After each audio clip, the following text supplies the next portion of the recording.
So, hey guys, this is RWR Book Club, and we're just recording tonight for those people who couldn't make it because you thought you had better things to do, but you were wrong and you regret that now. And tonight we have Alecia Leigh with us, and she's going to hi Alicia, she's going to take us through the romance novel formula. So we'll have some questions for you, Alicia, and you can give us some comments about the writing of that book and what it's like to produce a non-fiction book as well as the many fiction books you've produced. And we're hosted tonight by Christine Tithridge. Take it away, Christine.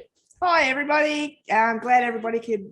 Hi Alicia, nice to meet you tonight. Glad that you could pop along. If nobody's seen what we're doing, we're actually doing that. It's back to front, but anyway.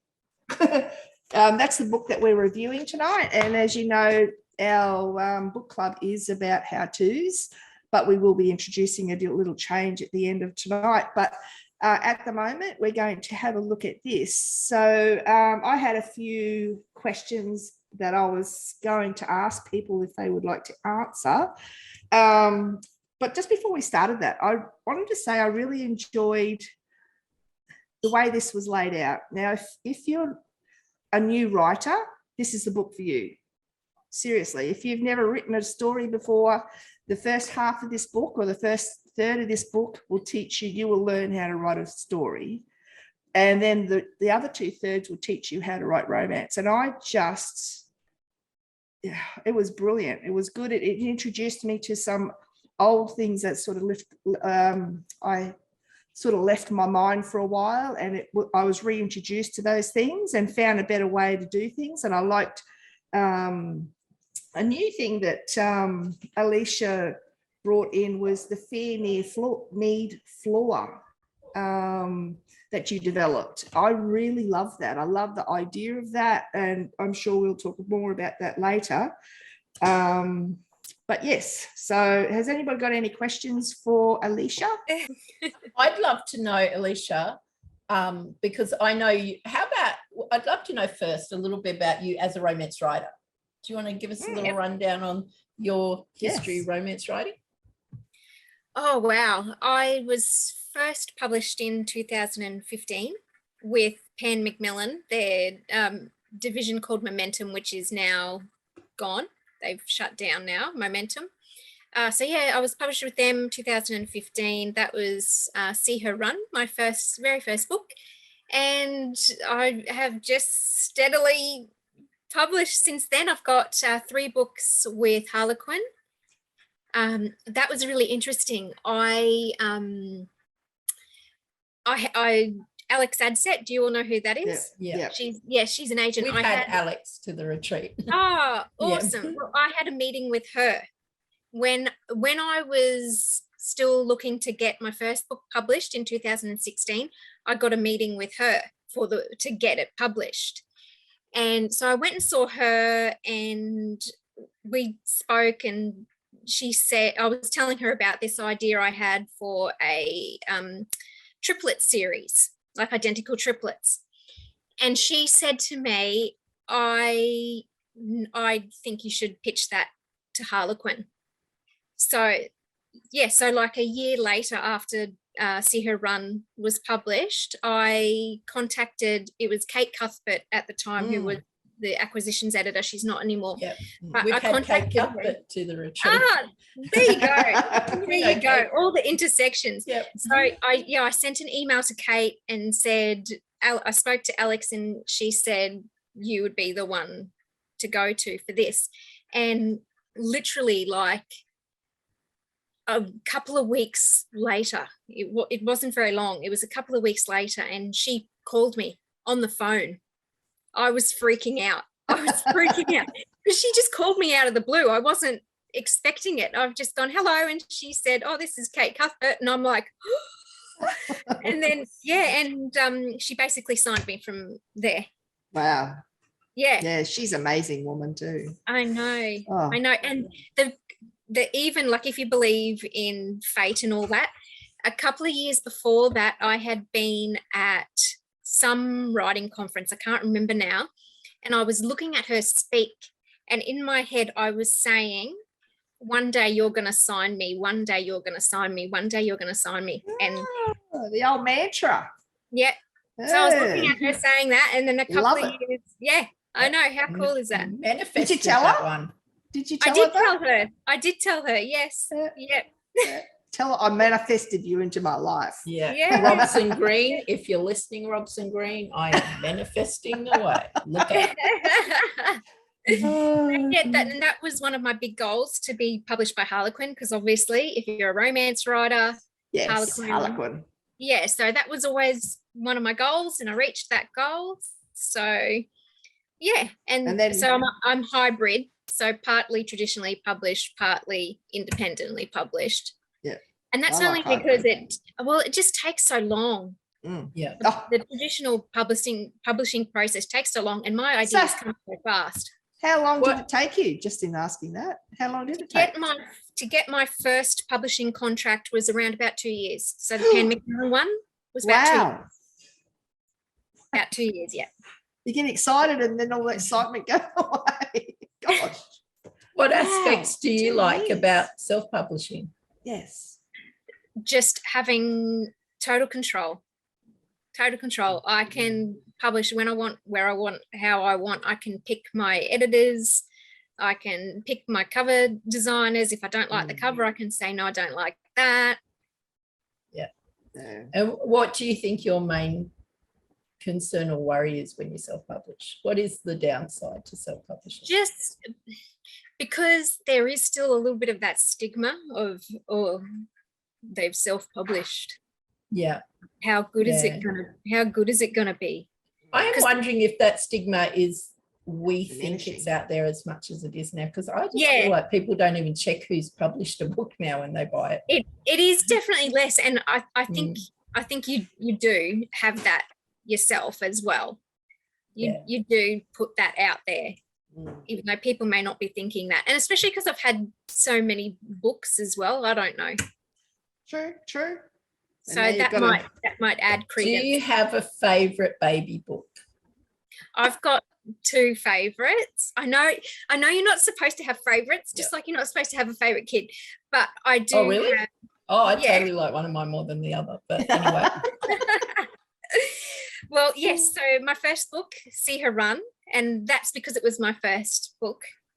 So that was my baby that went out there. And then Beautiful, the book I published last year. They're my 2 babies. Well, it sounds beautiful from reading it through this book. I can say that right now. Yeah. Beautiful is actually on my reading list now, because I'm very intrigued from the examples in the formula book. Yes. Woohoo. I actually got the idea for that. I don't know if you remember the TV show Beauty and the Beast with Ron Perlman and Linda Hamilton from the 80s. Yep. Love that show. I got it. Yeah, I got it I got the whole series as a Christmas gift a couple of years ago, and I was watching it, and the idea for Beautiful popped into my head. Yeah. Wow, it's funny where we get our ideas, isn't it? I know. You just can never tell where an idea is going to pop up. In. Yeah. I love it. All right, so I've got a question for everybody else. Did you guys, I know I did you come away learning something new? Yep. Anybody got any questions about any of that new stuff that they didn't quite understand, or they did understand it completely? No? Well, I might jump in actually. So when we get to the pie chart of the acts, what I was wondering, because in its simplest form, you look at it and the first quarter is the setup of the characters of the 2 people. The second quarter is them hooking up. The third quarter is we ramp up their romance, I'm guessing. Then it's the breakup. And now what I'm wondering is, how do you keep the tension going in that first half of the novel then? If the big problem is them breaking up, how do we give the reader other problems? That's where the conflicts and subplots come in, just like you would for any other genre. the way you build tension is through conflicts and subplots, just like any other drama. So there's always, in romance in particular, there's always a relationship conflict. So that especially needs to be drawn on in romance novels. In other types of novels, murder mysteries, etc., you don't necessarily have that relationship conflict. So you've got to make sure you have that in romance novels. Yeah, we can be lazy because there's a body in the room, so it's already like something happening. So it's like, oh, your characters can just sit back down and do nothing. The reader's looking at the body. We're very invested in this because 2024 is going to be our romance retreat. So 2023 is for our children's writing, and 2024 we're going to start planning our romance writing. I was wondering about that, if you're going to have a romance themed one. Yep. Yes, absolutely. We've shied away a little bit because Charmaine and I want to learn it first. Yeah, because we're so bad at it. But we want to be good. So. We just haven't delved into it, I think. And that's the thing with the retreat, is that with the anthologies, we push people into genres that they're not used to. Like we had Anna Campbell come along and she wrote a ghost story, and she sent us a message back and she said, this has been the best thing for her. She totally enjoyed it, was out of her comfort zone, and she just loved it. So that's what we try to do. Push people to write different genre. That's my advice to readers and writers. Read outside your comfort zone. Write outside your comfort zone. That's how you learn. That's how you get better. I read everything. People say to me, oh, you just must read romance. Yeah, I read lots of romance, but I read lots of other things too. That's how you learn. Yeah, it's so true. Absolutely. It's so true. Yeah, I can't wait to the romance conference. And there needs to be this structure of learning the relationships is in any story, even if it's not a romance novel. And as you say, even if it's a murder mystery, you're going to still have some tension and conflict between your main character and whoever their offsider is. And sometimes it's a romantic tension, and sometimes it's a friendship that's blossoming, but it still goes through those same issues where they bond, they become friends, and then one of them lets the other one down and they're like, oh, I can't trust this person, and then we've got to get back again. So learning to write romance, I think, is important for any story. So I keep holding my phone up because I've got the ebook on here at the moment, because I put my Kindle down on the way here somewhere and I don't know where, so I just got on my phone. So I think it's really important to learn that structure, just as it's important to learn action, so that every story can have a little bit of action and every story can have a little bit of mystery to it. It doesn't have to be about a body. It can be about someone's past or something. So, I think reading outside your genre is really important. And I totally agree with you about the relationship thing. This is something I say to people all the time, that every story is ultimately a love story. It may not be a romance, as in 2 people, 3 people, however many people get together to have a romantic relationship, but love is always there's always a love story in there, a love element, whether it's to do with your parents or your child or your job that you love, or your dog. The dog, or a bigger cause that you are fighting for humanity, or whatever it is. There's always a love element in there. Yeah, I agree. So true. Yep. So Alicia, tell us a little bit about writing the non-fiction book now, the guide on writing romance. What got you started on that? It was for my master's degree. I was doing my master's degree, and I had to write a book for it. And again, the idea just came to me. I thought, well, I like writing romance. Why not? Because it was a writing master's degree. I thought, well, why not? Why not write a guide to romance? Sorry? Write what you know, and that's what you know. Yeah, exactly. Because the book only had to be 20-ish, 20 to 25,000 words. And I thought, if I write what I usually write, that's a minimum of 50,000 to 90 odd thousand words. And I thought, well, that I'm going to not pass, because I'm going to be way over. yeah, that was the other reason I thought, well, it's going to be non-fiction so that I can stay within the word limit and yeah, write what you know. Yep. Well, you showed that very prominently. That's great. I love it. And I've got to say, I will use it next when I write a romance. This will be right next to me. Good. And Yeah. I do it for my books. For the one I'm writing for my PhD, I've been using it. So I've even been using it for my own writing. So I'm not being a hypocrite there where I write it and then I don't use it. Use it. Yeah. It's really interesting because I really, again, with what Charmaine was talking about with the beats, I love, I remember when I first started writing, I always wondered if there was something that could teach you how to do that. And at one point I was thinking, is there a computer program that can show you how to do that? And basically this book is that computer program. You just got to go through it and use it like that, and then understand what parts and take your notes of what you understand and how you want to use it to the best of the ability, well, not the ability of this book, but the best of your ability to be able to use all the bits and pieces in it. Exactly. And understanding. And I don't think there's a problem with understanding because you spell it out so easily for people to understand. It's well written for everybody to understand is what I'm saying. Yeah. Good. So that was my goal, because I wanted something for the beginner, but I also wanted something for the more experienced person. And I remember starting out as a beginner romance writer, floundering, thinking, what do I do? How do I make this good? And I look back at my first book and it hits all the beats, but that was purely coincidence. That was just some instinct within me because I read so much romance that I knew I had to have this, and this in it. But at the time, I wasn't consciously sitting there thinking, oh, well, I better have them deny their feelings now.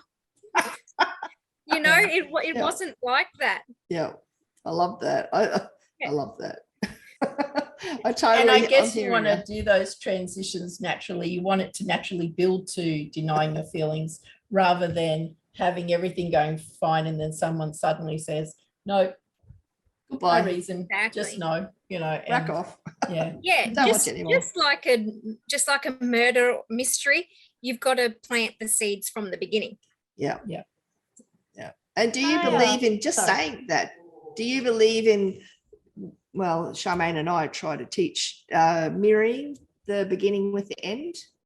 Yes. Do you do that too? Yeah. Yes, I love that. I love that so much. Yeah, I love mirroring. Yeah. Sorry, Emma. That's okay. Oh. No, you go. I'll ask in a sec. I'm very into symbols, double meanings. So I have lots of that in my books. Most people don't pick it up, and that's fine with me. If you don't pick it up, that's perfectly fine. But yeah, I always have lots of symbolisms, and this is reflected in this, and this is reversed here, and this circles back to that point I made. So yeah. And that's not necessary. That's not necessary in a romance, just like it's not necessary in any other genre. That's just how I like to write. It's good writing. I like that type of writing. Yeah. I like reading that type of writing too. With Beautiful, if you like Beauty and the Beast and you like the Disney version, there's lots and lots and lots of symbology in that book. If you're a big fan, you'll pick up lots of stuff. There's lots of little nudges, and you actually put some of those nuggets in this book. I was reading through it. I'm going, oh yeah, gotcha. Yeah. Yeah, I picked that up. Yeah, that was good. Sorry, Emma. Sorry for interrupting. So I actually, strangely enough, I just started reading the Save the Cat book that you reference. Yeah. And so as soon as I put it down to read your book ready for tonight, and I was like, beats, that's suddenly familiar. That's pretty good. But I really liked like your further breakdown of the beats, and it made it feel much more manageable, like you say, rather than here's a big chunk in the middle that you have to try and fill. So have you looked at breaking down any other genres in a similar kind of way? No, I haven't. That's not to say I wouldn't, but one of the big influences of me writing this book was Save the Cat, because I read that and I thought, this is such a good book. It's just not applicable to romance. And I thought, well, I have to write a book for my master's degree, so that's what I'm going to do. I'm going to write one genre specific to romance. So, Yeah. But yeah, I may write some for other books, but for now, romance is my focus. That's really, not that I've even tried writing a novel. Yeah, that's kind of my next thing I want to start, which is why I started reading. So my husband bought me Save the Cat for Christmas to say, start writing your novel. And I just thought it was, I haven't finished it, but it made me think, well, with what you've done with breaking it down, maybe there is a way to make it feel not so scary. That's why I broke it up into so many exercises, so that people wouldn't get overwhelmed, and you could just work on, okay, well, I just want to work on exercise 1 today, or just do 1 exercise a day, a week, whatever. And just to get that, the purpose was to get the idea out of your head and get a first draft.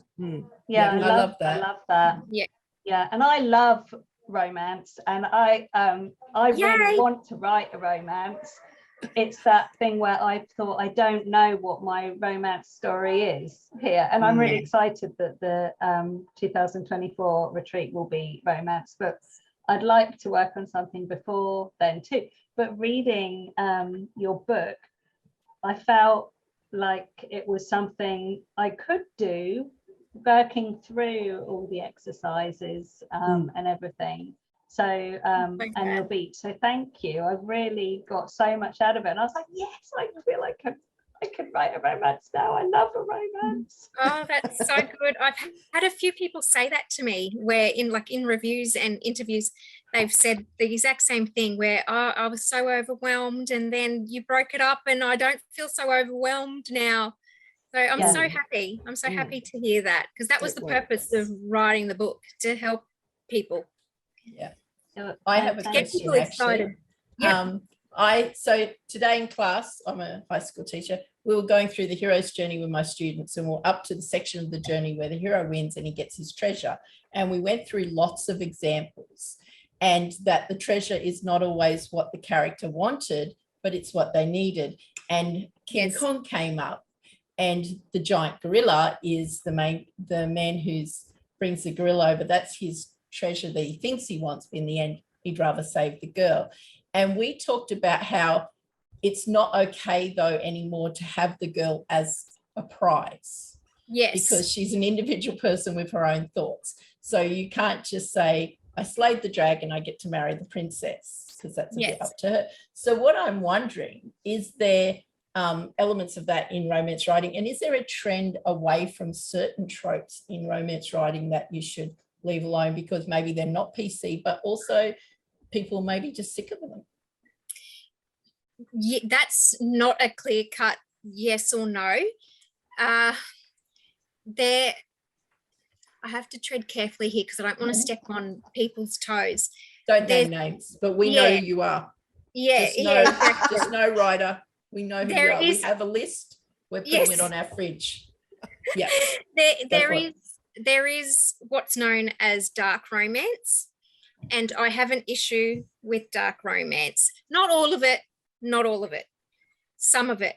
Because are you sort of making that book that everybody talks about, is that dark romance? Is that what you're crossing that? Thank you. Yes. Because I agree with you. Name. That one can't even go in my toilet. Yes. Sorry, I don't like it. So there are problematic tropes, in my opinion. Other people have different opinions, and that's fine. In my opinion, there are problematic tropes in romance. I can argue there's problematic tropes in every other genre as well. But yes, and I feel, as a woman, and as a woman who is writing relationships, I want to write relationships that teach readers and young girls what a healthy relationship looks like. Yeah. So I don't go for those tropes. Yeah. What other people do is That's- their issue. But I Yeah. do think with Me Too and everybody becoming a bit more aware, I think those trends are declining. going And- down. Yeah. Yeah. I mean, Yeah. if we go back to not to shame any fairy tale writer, but if we even go back to a girl taking a bite of a poison apple and being unconscious and having her true love that she doesn't know wake her up and therefore she's his, even that is like, I would like to see my female protagonist more active in her own survival rather than Yes. just lying there unconscious until someone comes to save her. Yes, and I love, that's my favorite fairy tale, by the way.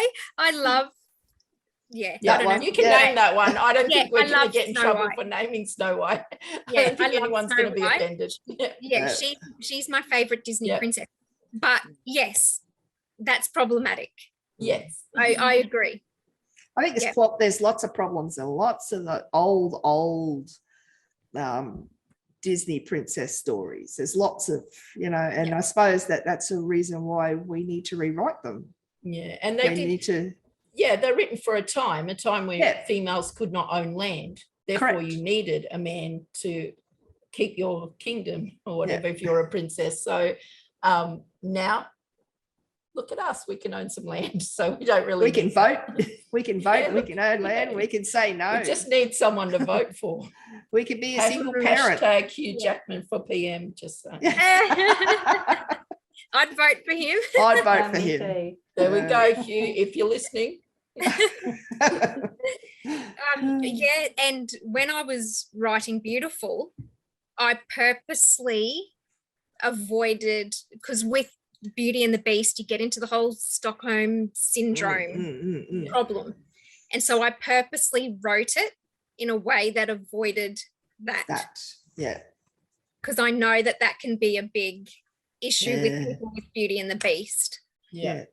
It's interesting that you say that, and it is there, but maybe because it's so pretty, We that you get don't pick distracted it up. by the library. Yeah, exactly. Yeah, and the singing teapot. I mean, come on. We're like, I love that teapot. I guess this is not right. But wow, that library. Yeah. I feel like Mrs. Darcy, he only falls, she falls in love with him when she sees his house. Yeah. Yeah, like Yeah, Pride and really so Prejudice. well. When she sees his books. Yeah. I mean, let's It's all face about it, the that is books. an impressive thing in a guy. If you did go to his place for the first time and he had a pretty nice library. I mean, Yeah. But that was pretty common with rich people back Yeah. then. in when Beauty and the Beast was Yeah. first written. It status. was, yeah. Gosh. Alicia, I see you are sometimes presenting and giving talks about romance writing. What sort of topics are you usually presenting on? This sort of thing. How to write romance, tropes. Beats and tropes. Yeah. And before I started my PhD, I was an editor and writing mentor as well. Actually, like Charmaine was just talking about, the pie chart in the back of the book reminds me of the hero's journey, to be honest, isn't it? Oh, okay. Yeah, I guess there's always going to be some overlaps, or story structures are going to have some points that they meet universally. Yeah. Exactly. And I mean, with the hero's journey, and even with Save the Cat, I think there's wiggle room in there for whichever genre you're writing in. Yeah. So I agree. yeah, But you have to know the formula before you can break the formula. precisely. Yeah. What do you think about what I was listening to somebody the other day, and it's a subgenre called rom-sus, romantic suspense. Oh yeah, romantic suspense. Yeah. Rom-sus. And I was like, Yeah. what? I've Okay, not heard- so that's I've not new. heard that. Yeah, I've not heard rom-sus. I just call it romantic suspense. Yeah. Well, you know how they like to shorten stuff. Yeah. And I'm like, what is that? What's rom-sus? Romantic suspense is one of my favorites Mm. because Yeah. it can have a bit of murder mystery in there. It can have a detective story in there. It can have a woman on the run. It can have people in hiding or new identities. There's so much scope in romantic suspense. Yeah, romantic suspense is one of my favorites. I think it could be exciting. Yeah, it is. Really It is. Joining Yeah, a few and, things together. When I have perused the romantic sections of the book list, I've found some trends that I thought were quite interesting. And one trend that started, probably about 5-6 years ago now, but was the like cowboy guy who already has a baby. Yeah. And on the cover, you'll have this big, strong guy, sometimes no shirt on. And even better, sometimes he's got 2 babies. Yeah. And that's like, and I just love that it's going in these sort of wonderful ways. And I just think I can see the appeal there for a young woman going, I don't even have to have the babies, they're already there. But if that's what you're wanting, if you're not wanting the babies, I think that's totally cool, but that's a different genre. This one's got babies. And so I'm just wondering, what is like some of the weirder ones that you've seen that are becoming like when it's 1 or 2, it's not a genre or a subgenre, but once everyone starts writing it. Alien romance yes, can get a bit weird. I actually don't mind alien romance. I'm pretty open to most subgenres.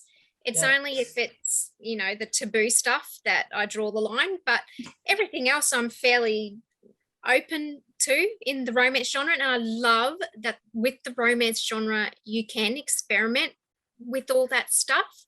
I mean, menage relationships, polyamorous relationships, you're not really going to find that in a Stephen King novel. Yeah. No. And I love Stephen King, not disparaging Stephen, but yeah, he's not coming after us. It's all right. No. But he's still a brilliant writer, and he still does write different things. But I see what you're saying.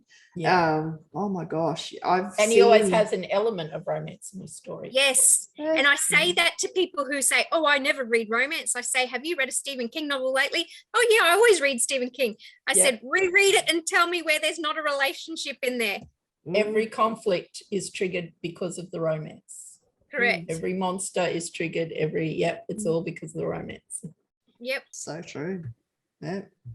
Actually, if you think about it, most conflicts are because of somebody wants something and they either can't have it or it's out of their reach. Yep. Yeah. It crosses with what the other person wants. Yeah, exactly. It makes you think, that's for sure. Yep. Yep. Raylene, So can I ask a question? Yeah, go for it. Yeah. Did reading the book open your eyes to the romance genre a bit more and make you see it differently? Yeah. It did. And actually even further you've embedded for me now that I've heard about this alien romance. I think, I'm leaning towards that one. Sci-fi romance. Yeah. I can see that. Yeah, I like all the sci-fi alien. Vampires in Space, Yeah, Vampires in Space. Yep. I did see her video. Sorry, can you hear me now? Yes. Yep. Yeah. Okay, I did see Alicia's video on how she hates twin tropes or triplet tropes. You were talking about the book from the GenreCon mystery box. Yeah. Yes. About how you didn't like twin tropes and triplet tropes. Yeah, that's one genre I don't read because I know this is what my video was about. I know I'll hate that genre, so I don't read it. That trope, rather. So I don't read that in any genre about twins. You didn't grow up with Sweet Valley High? No, I love that. Don't you just Sweet Valley High? Yeah, I agree. Hate it. Only because I'm an identical triplet. I've grown up. Yes, I've grown up with that experience, and I know it's not what the public portrays. So it irritates me, and it irritates me because of the common stereotypes. So I avoid that because I know if I read an identical twin triplet book, I'm going to read the stereotypes, I'm going to get angry, and I'm going to put a 1-star review. So I just don't, because I think, well, if you're going to read something that you hate and then give it a 1-star review, even though you knew you were going to hate it, that just, I don't understand Just why leave it people alone. do that. Yeah. Yeah, just So, leave it alone. So tell I us agree. though, what do you think is one of the main things people get wrong about triplets? That we all talk the same, we all dress the same, we all want the same things, and we go after the same guy. Oh my gosh. Oh. No, not true. Not and you true. I would think in any sibling romance, once your sister or any sibling has been It's interested gone in there. a guy, it's automatic like, oh. Yes, yes, I agree. And there's a romance writer who's quite well known, and she wrote a series that, as part of my master's degree, I wrote about these tropes in romance, like the identical twin triplet tropes. So I had to read these books so that I could write about it. And she's well known, and she's wrote a series. And in one of the books, this is something that annoys me. She had the sisters swap places and nobody figured it out. And I was just like, oh, gosh. Please don't do that. I mean, yeah. So it does push my I do button. see that a lot actually with the swapping places. Yes. For twins, On TV, in books, in all sorts of stuff. Yeah, it comes up a lot actually. So it does push my buttons. As you can fair enough. Yeah, fair enough too. I mean, you've lived the experience, so wow. Yeah.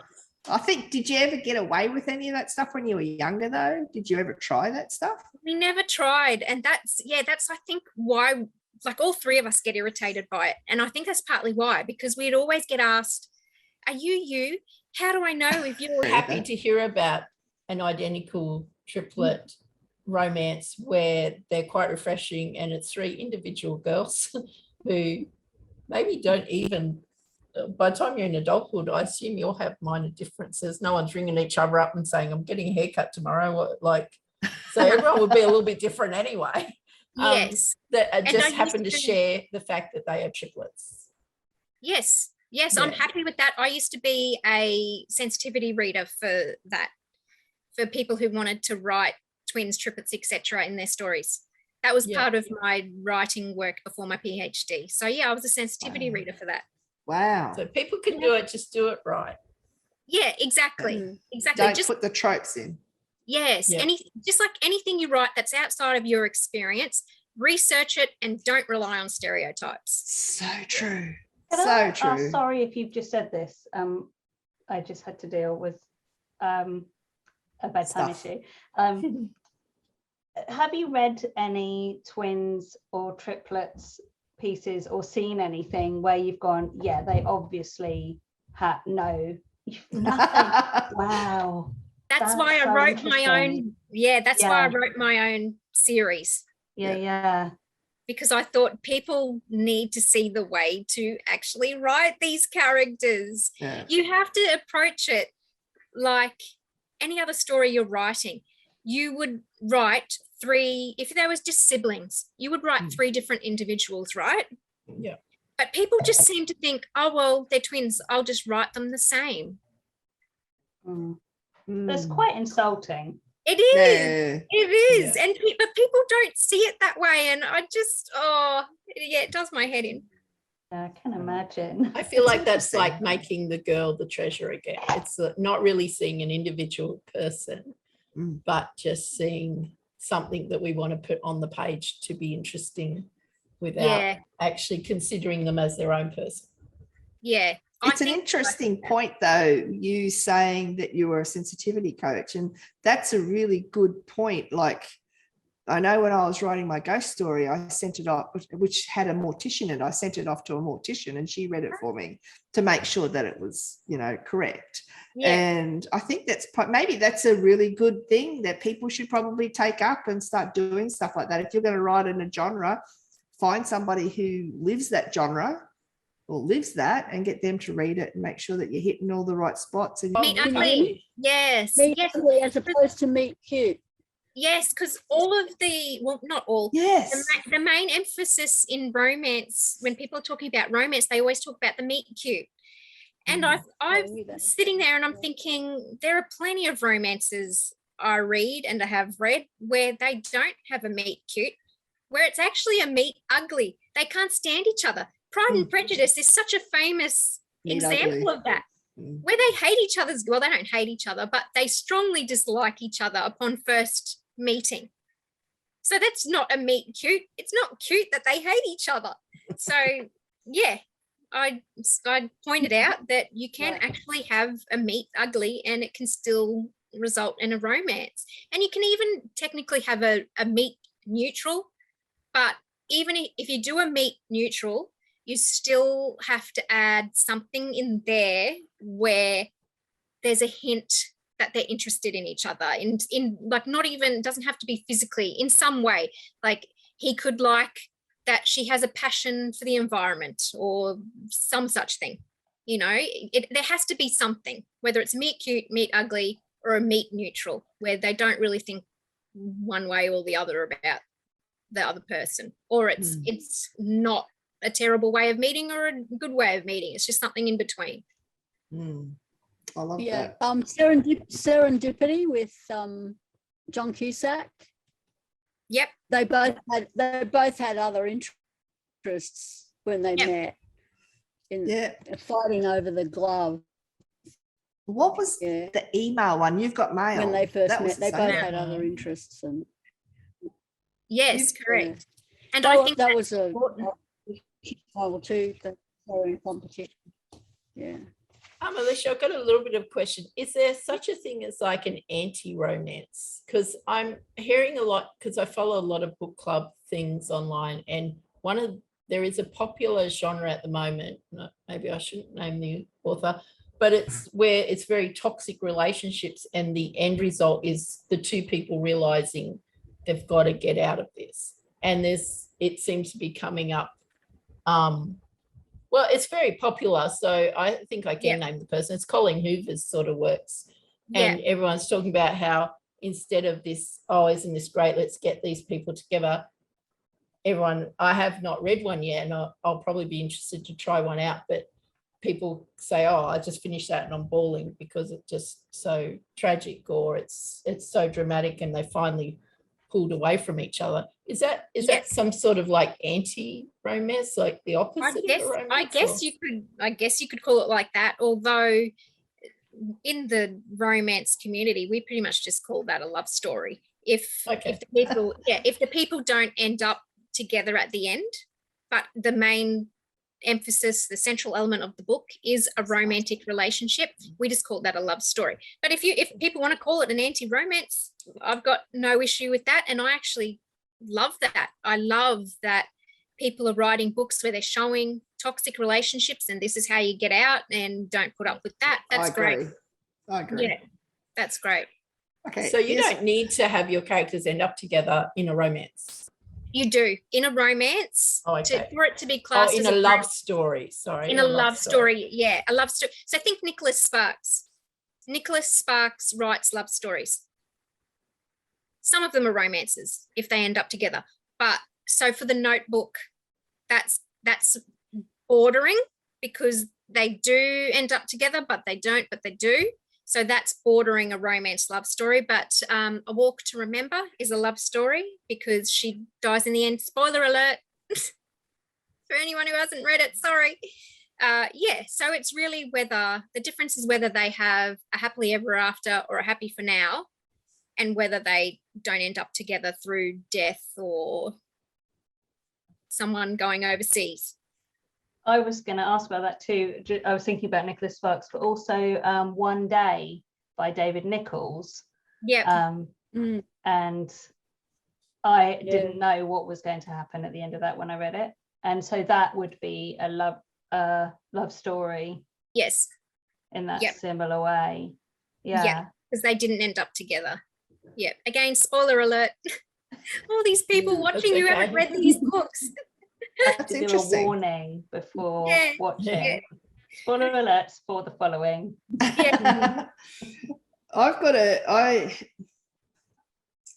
I love Christmas romance stories. Me too. I love watching them. I love reading Me them. too. I love Me everything too. about them. What's your view on that? I love them. I Yes. start in September and people think I'm nuts. I start my Hallmark movies. I'd start Yeah, putting them me on my too. watch. Yeah, I get my Christmas Bonanza, romance Bonanza books in September, and yeah, I go nuts. I love them. Yeah, me Yeah. too. I really like it.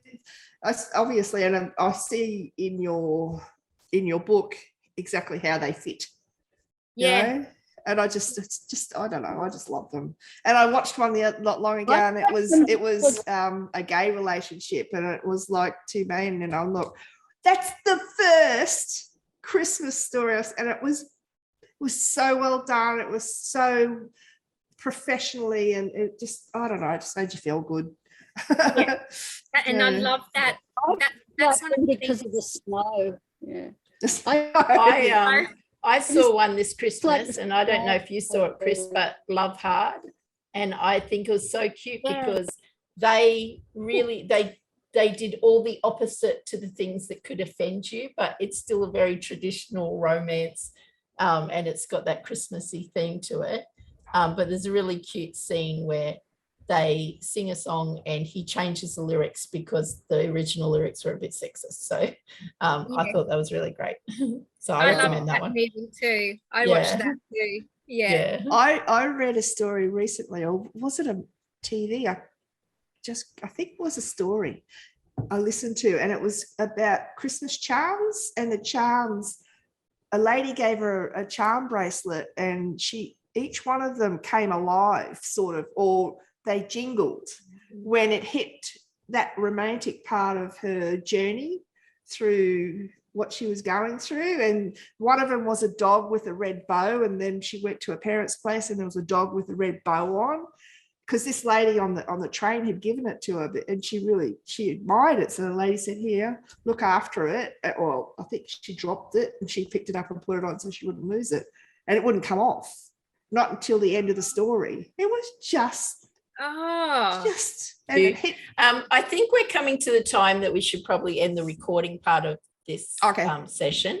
So is there any last questions for Alicia before I stop recording? We can still chat afterwards, but no last questions. Everyone's ready to race off and write their romances.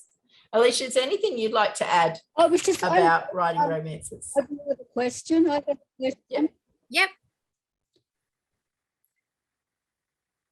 It's coming. Yeah, I did have a question. Sorry. Best friends forever. Best friends forever.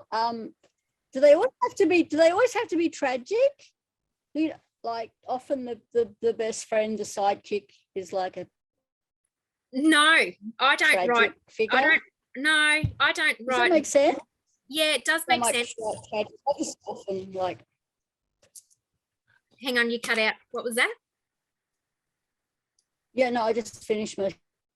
Oh, no, they don't have to. They don't have to about be tragic. Being tragic. No, Is that another trope? That's a trope. yeah, that's a trope. That's a trope. Okay. Yeah, the tragic, unorganized best friend. Yeah, you don't have to have that. If you want that, you can have that.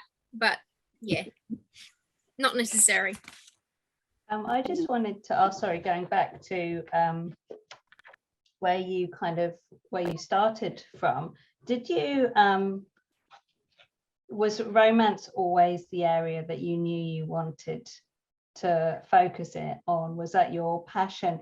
And before you wrote See Her Run, what were you working on with your writing at that point? Oh wow. I've always written for as long as I can remember. I've always scribbled. I wasn't ready to admit that I wrote romance until about 2010. And it was only because I was reading an article somebody had written. I can't remember now who it was. And they explained what romance was. And I went, oh, that's what I write.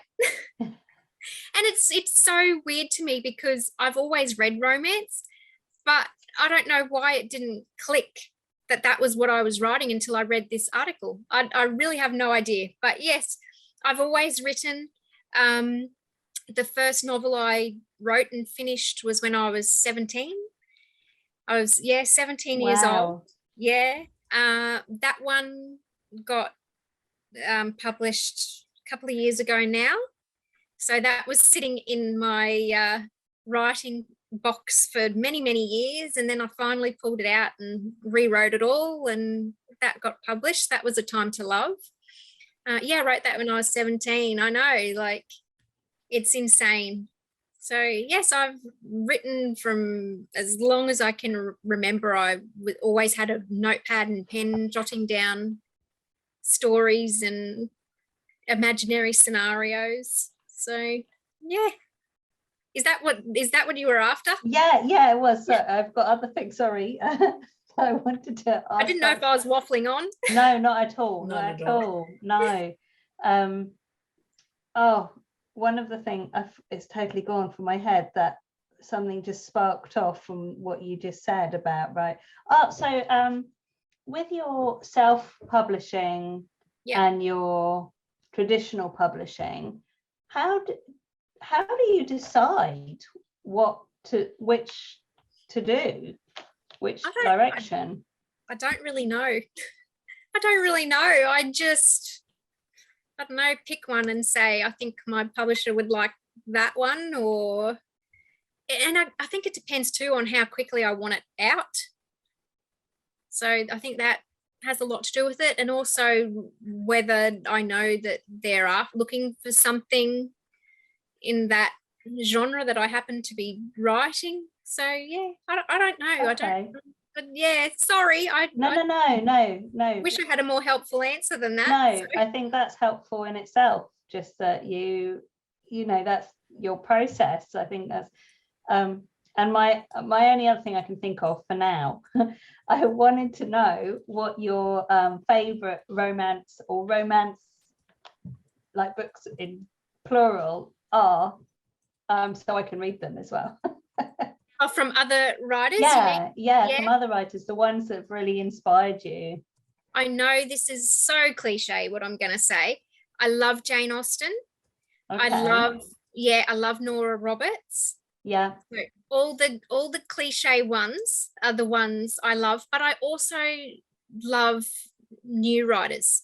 I love reading new authors, and I try to read independently published authors as much as traditionally published authors, because I think in particular indie authors need that support. And I'll put on my social media the books that I'm reading to show people, try this author, give this author a go. And so I try to read not just the popular stories. Yeah. All right, everybody. That's cool. Thank you. We might wrap this up for the moment, just for our recording. So if I'd like to thank Alicia for coming along, and everybody that's joined us tonight. And if you just want to hang on, we'll keep chatting after this.